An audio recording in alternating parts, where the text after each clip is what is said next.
Hey guys, and welcome to another episode of Designing DeFi. So today we're gonna analyze Canopy. This is my first time reviewing them. As you already familiar with, I'm gonna go through the full experience of the first time user, and I'm just gonna share a few things that come to mind while I do that. So first of all, the first thing that you see, I think, is the Explore tab. I just went on the Earn tab because I wanted to start from here. So this is where you can deposit every asset very quickly. So you have a few assets here. So Canopy is a bit different, I think, from others because what they do, you don't have to put a pair. You can just put one or just one asset, and you can just generate yield based on that. And it is connected um, to a different network, like the movement mainnet, which is a bit different, but they also have an EVM because I've also connected my EVM wallet right here. So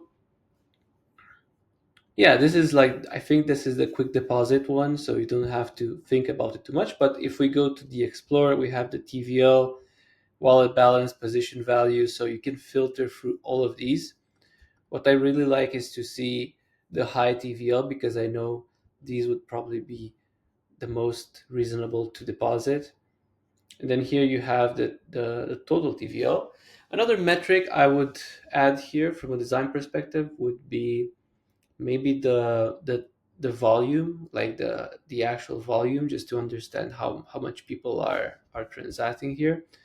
But let's go here and just a few things about this interaction. It's just like I've never seen it before, but it kind of zooms with my head a bit because it just comes from the left side and it's just like, yeah, I would love to have this either coming from below or even having it as an overlay. I think that would be really great. We can see the APY here. Obviously, you can see if it's made out of different yields. It's something very important for people to know.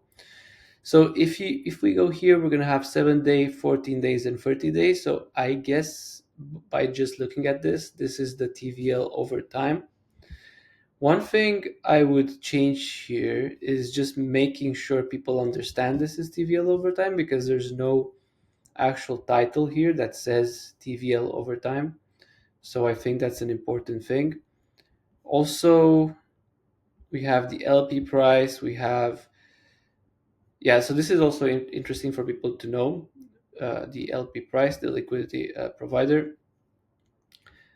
Here I would add like recent transactions just so you can get an idea about what's happening.